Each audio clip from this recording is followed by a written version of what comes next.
vos darei, diz o Senhor. Aleluia, aleluia, aleluia, aleluia, aleluia, aleluia, aleluia, aleluia, aleluia, aleluia, aleluia. O Senhor esteja convosco. Ele está no meio de nós. Proclamação do Evangelho Jesus Cristo, escrito por Mateus. Glória a vós, Senhor. Naquele tempo, vendo Jesus as multidões, subiu ao monte e sentou-se. Os discípulos aproximaram-se e Jesus, abrindo a boca, começou a ensiná-los. Bem-aventurados os pobres em espírito, porque deles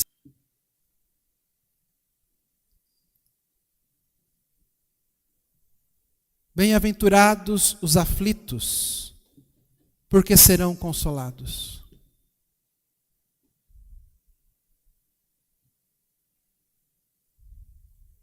Bem-aventurados os mansos, porque possuirão a terra.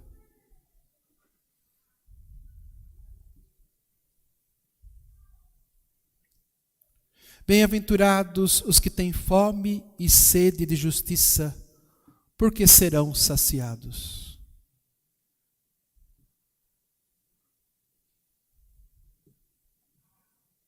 Bem-aventurados os misericordiosos, porque alcançarão misericórdia.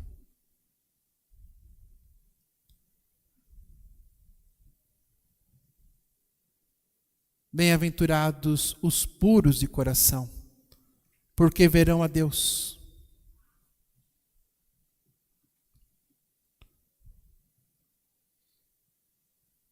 Bem-aventurados os que promovem a paz, porque serão chamados filhos de Deus.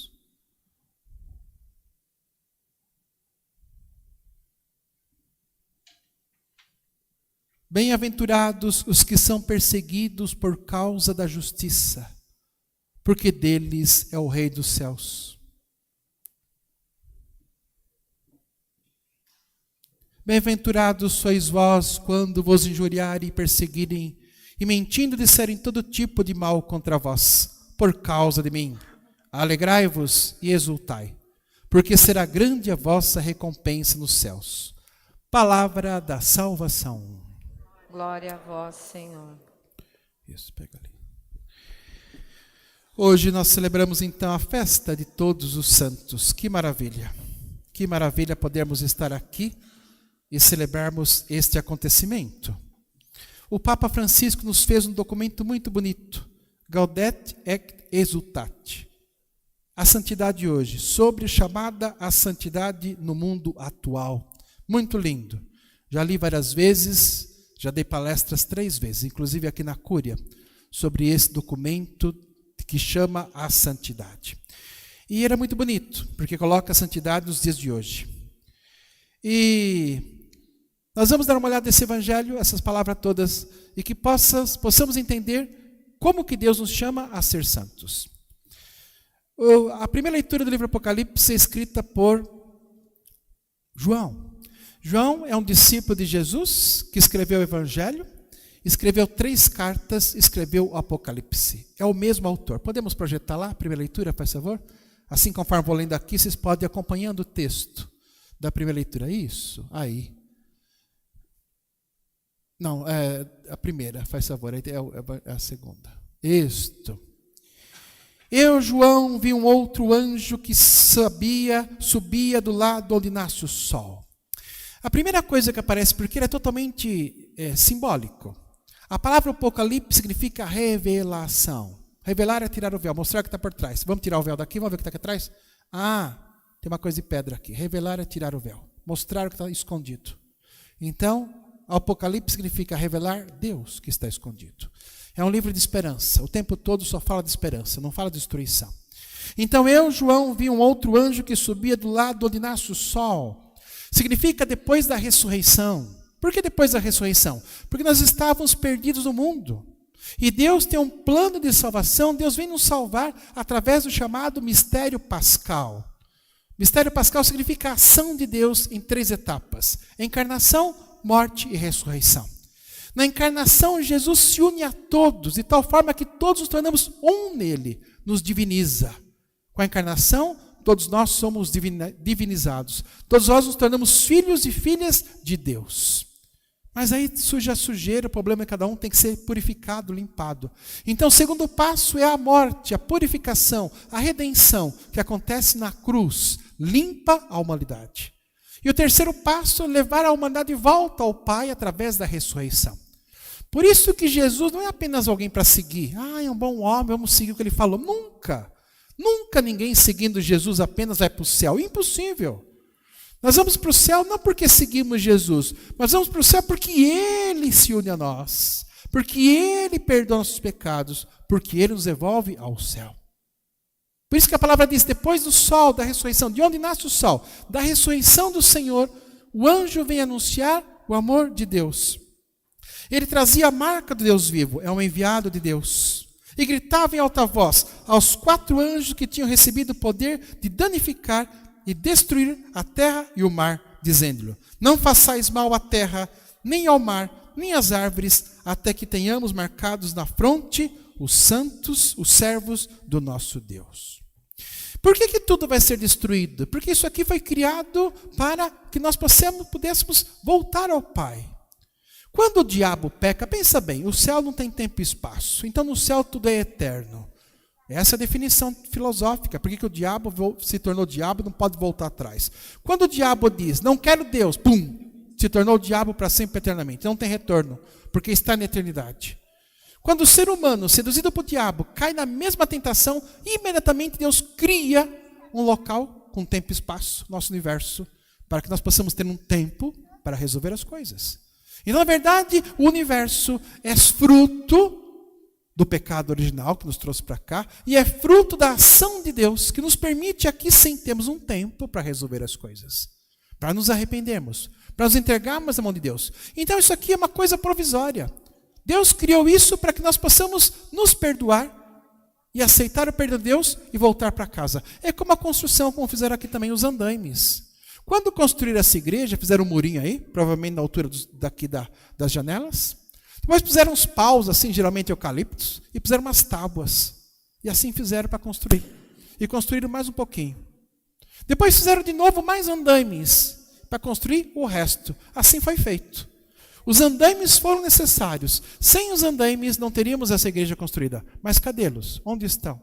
Não estou vendo nenhum. O andaime para uma construção é algo provisório, que precisa ser colocado, mas está em função de algo maior. Quando aquilo está pronto, os andaimes são tirados. Ou vocês têm andaimes na casa de vocês? Ninguém tem andaime na casa. Tem uns buracos na parede com uns pau assim enfiado? Ninguém tem mais isso. Depois que a casa está pronta, destrói-se os andaimes. Depois que o céu está pronto, depois que nós voltamos para o céu, o universo vai ser destruído. Por isso que Deus não vai destruir a humanidade. Deus vai destruir os andaimes. Porque o reino está pronto. Esse é o simbolismo. Então ele manda os anjos, porque Jesus já veio nos salvar a todos, já se uniu a todos, tornou um com todos, já perdoou a todos, agora vai levar para o céu. Os andaimes não vão ter mais objetivo. Então vamos acabar com os andaimes, o universo. Os andaimes é o universo. Tudo será destruído, não sobrará pedra sobre pedra, porque é provisório. Ficará apenas o céu. Então Deus manda os anjos para destruir o universo. Acaba com o provisório. Vai ficar só definitivo, vai ficar só o céu. Mas, diz Deus, não destrua o universo até que todos sejam marcados. Até que todos sejam salvos. Não destrua o universo até que todos sejam salvos. Não façais mal à terra, nem ao mar, nem às árvores, até que tenhamos marcado na fronte todos os servos de nosso Deus. Houve então o número dos que tinham sido marcados. Eram 144 mil, de todas as tribos dos filhos de Israel. Nossa, só 144 mil? Nós temos 7 bilhões de pessoas nesse planeta. Então 144 mil é um simbolismo, é uma alegoria, né? É uma metáfora. 12 são as tribos de Israel, a igreja antiga. 12 são os apóstolos, a igreja nova. 1000 significa a perfeição, é o poder de Deus. 12 vezes 12 vezes 1000, 144.000. Os da igreja. Quem é salvo primeiro? Os da igreja. Da igreja antiga, antes de Cristo, simbolizado pelas 12 tribos de Israel. E a igreja nova, a igreja católica, apostólica, romana, simbolizada pelos 12 apóstolos, que somos nós. Então significa a plenitude dos que estão na igreja. É dessa forma que Deus age. Primeiro a nós, para que possamos ser sinais para o mundo. Né? Primeiro a nós, para que possamos, a partir daí, ser sinais para o mundo. Por isso que o catecismo, no parágrafo 1257, diz o seguinte: o batismo é necessário para a salvação, para aqueles aos quais o evangelho foi anunciado e que tiveram a possibilidade de pedir o sacramento. A igreja não conhece outro meio senão o batismo para garantir a entrada na bem-aventurança eterna. Quer dizer, a igreja conhece o batismo como sinal de salvação para nós. A igreja nos dá o batismo como salvação. A igreja nos salva através da salvação. São os 144.000. São os marcados. São aqueles que recebem a salvação diretamente com Deus. Aqueles são selados para serem no mundo sinal de santidade para os outros. Então, serão salvos aqueles que são batizados, aqueles que frequentam a igreja, aqueles que vivem na comunidade. Mas o parágrafo 1260 diz o seguinte: sendo que Cristo morreu por toda a humanidade, e que a vocação última do ser humano realmente é uma só, a saber, a divinização em Deus, toda a humanidade deve ser divinizada em Deus, devemos sustentar que o Espírito Santo oferece a todos, sem exceção, sob a forma que só Deus conhece, a possibilidade de se associarem ao mistério pascal. Encarnação, morte, ressurreição e ser salvo, fora do batismo. Então Deus age no batismo para quem frequenta a igreja. E Deus nos salva através do batismo. Verdade. Doutrina da igreja. A igreja católica apostólica romana nos salva através do batismo. Os 144.000. Para que nós possamos ser no mundo sinais de santidade para a salvação dos outros. Por isso que é sinal sacramental. Tornar presente o amor de Deus no mundo. É o que o Papa vai definir de santo. Quem que é santo? Quem torna presente o amor de Deus no mundo. Vai chegar um parágrafo que ele vai dizer: o amor não é nosso. O amor é de Deus. Ninguém ama sem o amor de Deus. É impossível, porque Deus é amor. Nós não somos amor. Todas as vezes que nós amamos, na verdade, é Deus amando em nós. Então, ser santo é aquele que permite a ação de Deus para que o amor de Deus ame o mundo, para que o amor de Deus salve o mundo. Então, somos nós, os batizados, os da igreja, os 144.000. A igreja antiga, a igreja nova. Sinal sacramental da ação, da presença de Deus no mundo para que todos sejam salvos. E aí continua o Apocalipse que nós vimos lá, pode ver lá. Parágrafo, versículo 5, né? Depois disso, vi uma multidão imensa de gente, de todas as nações, de todas as tribos, de todos os povos, de todas as línguas, todo mundo. Palmeirense, corintiano, são paulino, italiano, francês, brasileiro, católico, não católico, evangélico, muçulmano, todos. Todas as tribos, todas as nações, todas as línguas, para a salvação de todos. Depois disso, uma multidão imensa, de grande de todas as nações, todas as tribos, todos os povos, todas as línguas, e que ninguém podia contar. Ninguém pode contar o número, significa todos, a plenitude. É um número tão grande que ninguém pode contar. Estavam de pé, sinal de ressurreição, a ressurreição dada por Cristo na cruz, mistério pascal, para os da igreja através do batismo, para os fora da igreja através da ação de Deus, como diz o catecismo, que só Ele sabe como, que salva as pessoas. Estavam de pé diante do trono, e é o símbolo de Deus. Como é que eu vou simbolizar Deus? Deus não tem forma. Deus é eterno, Deus é uma bola de luz, então simbolizamos com o trono, como está aqui. O trono, sinal de Deus. E do Cordeiro Jesus Cristo, Cordeiro porque tira o pecado do mundo. Então a humanidade toda em pé, ressuscitada, viva diante de Deus e diante de Jesus Cristo. É isso. Trajavam vestes brancas da ressurreição. A veste da ressurreição, pleno, limpo, puro, ressuscitados. A veste do ressuscitado. Quem deu a veste branca? Quem deu a ressurreição? Jesus nos restaura, nos redime, apaga o pecado, nos torna criaturas novas. Mantém a imagem, devolve a semelhança de Deus, simbolizado pela veste branca. E traziam palmas na mão. As palmas e as palmas do domingo de Ramos é sinal da vitória. Nós, aqueles que venceram o quê? A morte. O que foi vencido? A morte. Jesus diz: vencerei todos os inimigos. O último inimigo a ser vencido é a morte. E Jesus vem ao mundo para exatamente vencer a morte. Não apenas a morte última, morreu põe no caixão. Não. A morte no sentido de falta de vida, depressão, sofrimento, tristeza, angústia, mágoa, pecados, maldades, erros, maldades, sei lá o quê. Tanta morte, tanta coisa ruim, tanta coisa falsa. Jesus vem destruir todas as mortes para nos dar a vida eterna. Todos proclamavam com voz forte: a salvação pertence. Vamos ler todos juntos? Está lá, né?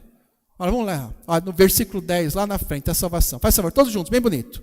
A salvação pertence ao nosso Deus, que está sentado no trono, e ao Cordeiro. Uma salva de palmas.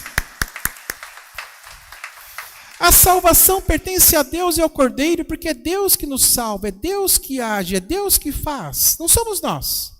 Por isso que o Papa, na encíclica, ele coloca dois grandes perigos, né? O gnosticismo e o pelagianismo, vai falar bastante. Duas heresias. O que diz o gnosticismo? Eu chego a Deus pelo conhecimento, eu faço, eu estudo, eu vejo, eu venho na igreja, eu participo, eu rezo isso, eu rezo aquilo, não sei o que lá. A minha sabedoria manda a Deus. Não. O pelagianismo, não, é a vontade de realizar. Eu desejo, eu quero, eu faço, eu luto, eu frequento a igreja, eu faço tal coisa e mereço o céu. Não, diz o Papa. Nenhum dos dois. Você é salvo não por causa do seu conhecimento das coisas. Você é salvo não pelas suas obras, pela sua vontade e pela sua ação. Mas você é salvo pela graça de Deus. E o Papa vai falar, vai falar da carta de São Paulo aos Romanos, capítulo 1 ao 8, que nós estamos estudando às quintas-feiras à noite. É exatamente isso. O Papa cita, então, a salvação que vem de Deus. Justificação, graça, mérito e santidade. As 4 palavrinhas que nós estamos estudando. O Papa vai falar claramente isso. É isso que nos salva. Então nós somos salvos pelos méritos de Deus, por isso que disse lá, a salvação pertence, volta, a salvação pertence ao nosso Deus, versículo 10, não a nós. Que está sentado no trono e ao Cordeiro, é Deus que age e nos somos salvos. É os méritos de Deus a nossa salvação, não o nosso. Não é pelagianismo, isso é uma heresia. Pelagianismo é heresia. Eu faço, eu conquisto, eu participo. Eu sou do grupo de oração, sou do RCC, sou do Caminho Neocatecumenal, sou do Terço dos Homens, sou da Opus Dei, sou de... Opa! Você é do quê? E por isso mereço a salvação? Não! A salvação não vem pelo seu esforço. A salvação vem por graça de Deus. A santidade existe pela graça de Deus que age em nós. Todos, versículo 11, todos os anjos estavam de pé, ressuscitados, em volta do trono, Deus Pai, e dos anciãos e dos 4 seres vivos, prostravam-se, reconhecendo a Deus, por rosto por terra, diante do trono. Não sou eu mais que mando, não é o pecado original, porque o pecado original me faz ser Deus da própria vida. Eu que mando, eu que sou, eu que sei. Não, eu reverencio. Reverenciar significa reconhecer que o outro é maior. Se sujeitar ao outro. Por isso devemos ter reverência a Deus. Reconhecer que Ele é muito maior do que nós. E adoravam a Deus dizendo, amém, assim seja, amém.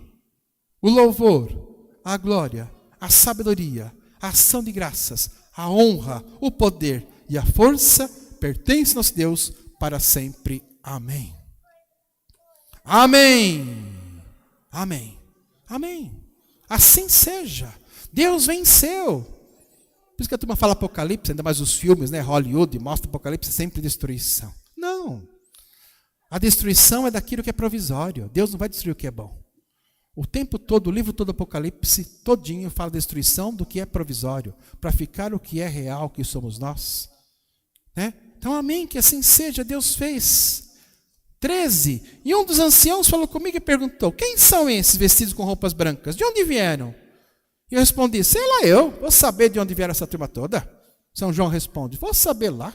Quem são essa turma toda? Não sei, lá eu, vou saber lá. Quem que são essas turmas todas? Eu respondi, tu é que sabes, meu senhor, eu não sei nada. Então ele me disse, esses são os que vieram da grande tribulação. Planeta Terra. Nós. Do sofrimento, tristeza, angústia, problema, corrupção, e dor, e angústia, e AIDS, e Covid, e velho, e adultério, e ai que horror. Esses são os que vieram da grande tribulação. Esses que vieram do mundo, que foi criado por Deus também, para que nós pudéssemos voltar para casa. Né? Criado por Deus. Lavaram e alvejaram as suas roupas no sangue do Cordeiro. A roupa significa a minha dignidade, aquilo que eu sou, aquilo que eu faço, a minha ação. Então meu ser está agora lavado dos meus pecados. Graças a Deus. São aqueles que lavaram a sua vida, a sua alma. Lavei a alma hoje. Tem alguns que dizem isso, tem até em português, né? Lavei a alma hoje. O que é lavar a alma? Purificar do mal todo. Como é que nós lavamos a alma? No sangue do Cordeiro, que sacramentalmente recebemos na Eucaristia, hoje. Pena que não é para todos. O coronavírus nem pode. De vez em quando pode, viu? Dá vinho para todo mundo. Eu vou fazer de vez em quando. Talvez Natal, esse ano ainda não. Natal, Corpus Christi, na Páscoa, damos vinho para todos. Pode ser. Momentos especiais. Né? Todo mundo bebe o vinho. Porque é o sinal, estou lavando a minha veste, estou lavando a minha alma, estou lavando o meu ser no Cordeiro, que traz para mim a salvação. Agora sim a primeira leitura. Olha que bonita a primeira leitura. Pode mudar. Passa a primeira leitura. Mais um pouquinho. Aí, caríssimos, vede que grande presente de amor o Pai nos deu, de sermos chamados de filhos de Deus. Nós somos filhos de Deus. E nós o somos de fato. Porque Deus nos deu a divindade. Jesus, se unindo à humanidade, se uniu a cada um de nós. O Cristo se une não a Jesus, mas o Cristo se une a cada um. Quem está fazendo o curso está vendo bem detalhado essas coisas. Por isso que eu falo para vocês, convido sempre, hein? Vou fazer muitas turmas de curso. Venha, porque a gente estuda mesmo. Pega o texto e lê e discute com a apostila. Aqui na homilia tem que falar 15 minutos. Eu falo meia hora, né? Eu atrapalho um pouquinho, mas é 15 para falar. Eu falo meia. Mas não dá para explicar as coisas todas. Tem que ser meio corridinho. Tá? Tem que falar um pouquinho assim. Mas para vocês entenderem. Não quero fazer uma homilia que chega aqui, vem para cá, volta para casa do jeito que vieram. Então fica em casa. Se é para vir na missa e volta para casa do jeito que veio, fica em casa. Tem que vir aqui para aprender algo, para sentir algo, para perceber Deus, né? Por isso que eu falo assim. Se o mundo não os conhece, é porque não conheceu a Deus Pai e o seu poder. Caríssimos, desde já aqui agora somos santos, somos filhos de Deus. Somos filhos de Deus. Mas nem se manifestou o que seremos. Porque seremos igual a Ele, veremos Jesus como é. Seremos como Jesus. Que São Paulo vai dizer, primogênito dentre os mortos, novo de uma nova raça.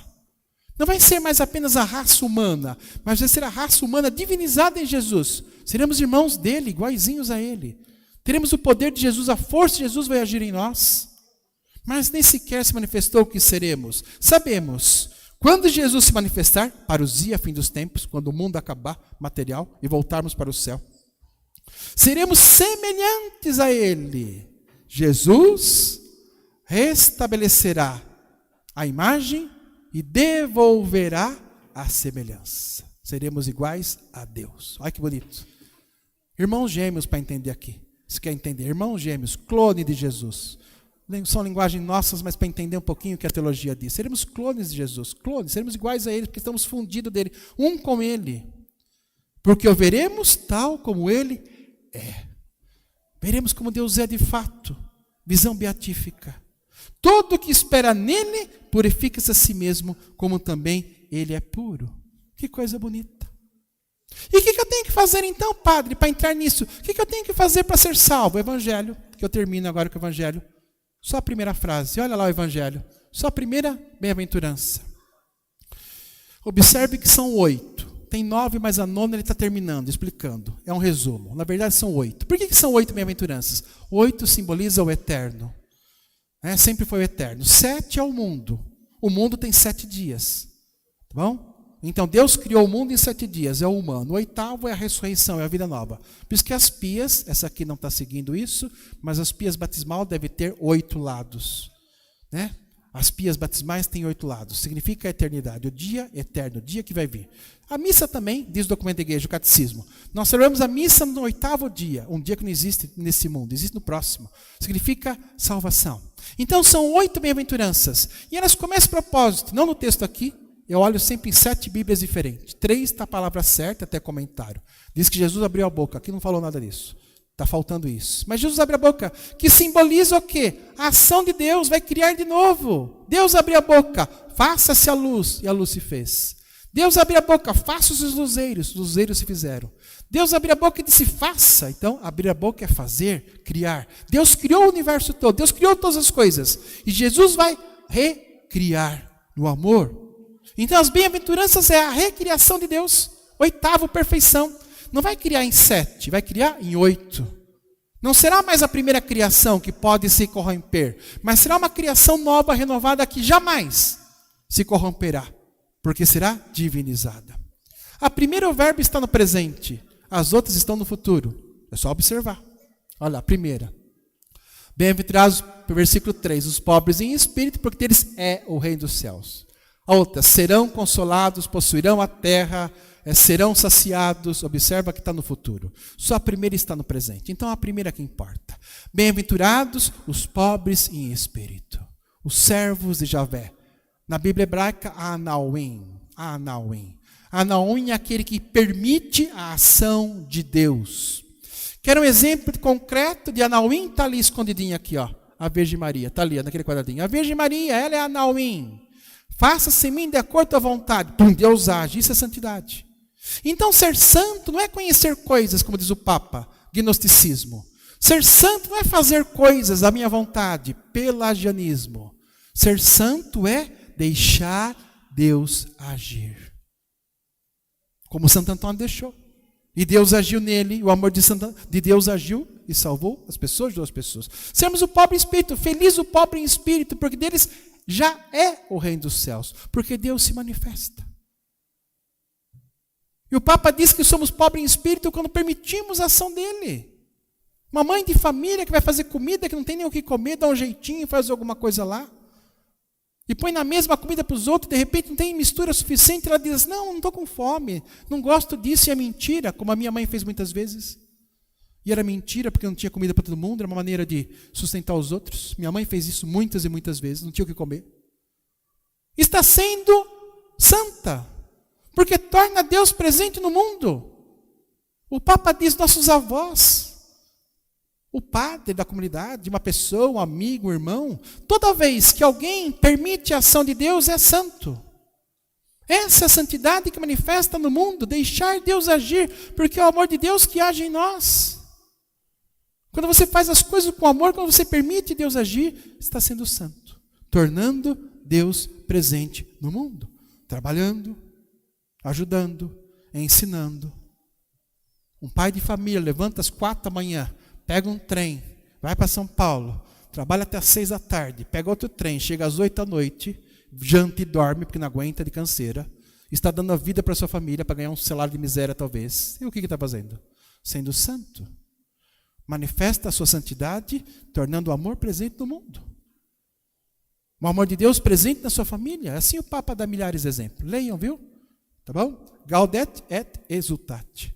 E depois o Papa explica uma por uma das bem-aventuranças. Né? Uma por uma, ele vai pegar uma por uma das 8 e vai explicar uma a uma e dar exemplos concretos de como viver a santidade. Nós não vamos ver isso agora. Mas que essa palavra nos ajude. E eu quero colocar a imagem de um santo agora. Vamos colocar, para quem está vendo em casa, vai estar do meu lado. E para quem está aqui na igreja, vai ver no telão. Olha lá, um santo moderno. Né? Coloque a imagem, então, para quem está em casa, vai ver na tela. E para quem está aqui, vai estar lá. Né? Não eu, mas Deus, Carlo Acutis. Um jovem de 15 anos que joga futebol, joga videogame, adora computador. Né? Lá de Portugal. Que gosta de jeans, tênis, camiseta, brinca com as pessoas, conversa com as pessoas, tem uma vida normal, mas é santo. Morreu aos 15 anos, com uma leucemia brava, pegou a leucemia e em um mês matou ele.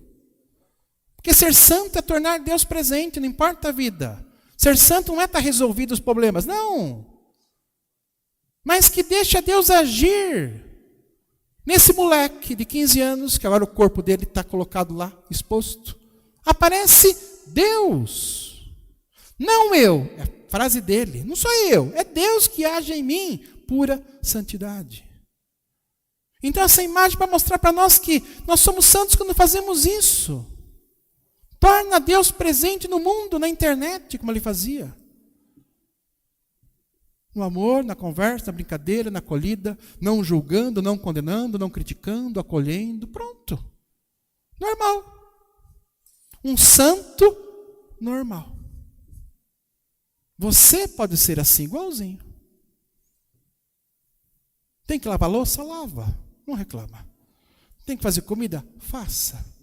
Tem que trabalhar 8 horas por dia? Trabalhe. Tem que estudar? Estude. Tem que resolver um problema? Resolva. Entendeu? Faça pelo bem das pessoas. Tem que tratar o cachorro? Vai tratar o cachorro. Tem que limpar a casa? Vai limpar a casa. Simples. Tem que dar o dízimo? Dá o dízimo. Ajuda a comunidade aqui. Colabora com o dízimo. Tem que pagar o imposto? Ah, mas eles roubam. Não interessa. Paga o imposto. Tem que ter estrutura funcionando. A sociedade tem que funcionar. Paga o imposto. Pague o dízimo. Ajude. Faça sem reclamar. Faça com amor. O que você fizer com amor, está tornando Deus presente no mundo. Isso é santidade. E é isso que Deus nos convida. Por isso que eu posso ser santo, você pode ser santo, todos nós somos santos. Se na minha pregação hoje, vocês sentiram Deus, sentiram o amor de Deus, e através de mim, o amor de Deus agiu em você, nesse instante eu fui santo para vocês. Tornei Deus presente. É isso, não é? Fica esperando não sei o que lá. Não sei o que você vai esperar.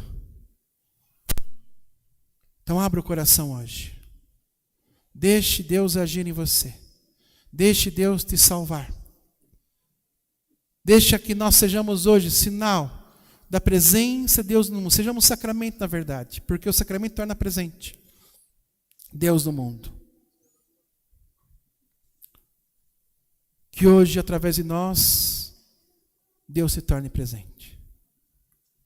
E você pode ser santo, sabe agora? Que horas? Vou dizer agora, daqui a pouquinho. Olha lá, são 10:11. 12:30, 1 hora, na mesa, no almoço. Com a sua família reunida.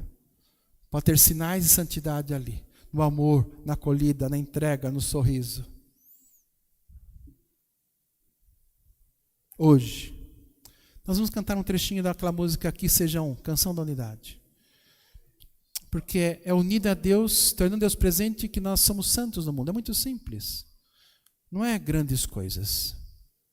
Santo Antônio vivia essa simplicidade. Você acha que Santo Antônio é um homem o quê? Arrogante? Ele é um homem simples de tudo, caipira da roça, diríamos hoje. Santo Antônio é um homem caipira, estudado, doutor da igreja, doutor em conhecimento. Mas ele era um homem simples de vida. E na sua simplicidade permitia a Deus agir. E fazer coisas grandes, né? Como até ressuscitar pessoas. Mas não era a ação dele, né? Não eu, mas Deus. Então, um minuto em silêncio, assim, orante dentro, interno, escutemos essa música. E de verdade possamos ser um com Deus. Cantemos com fé.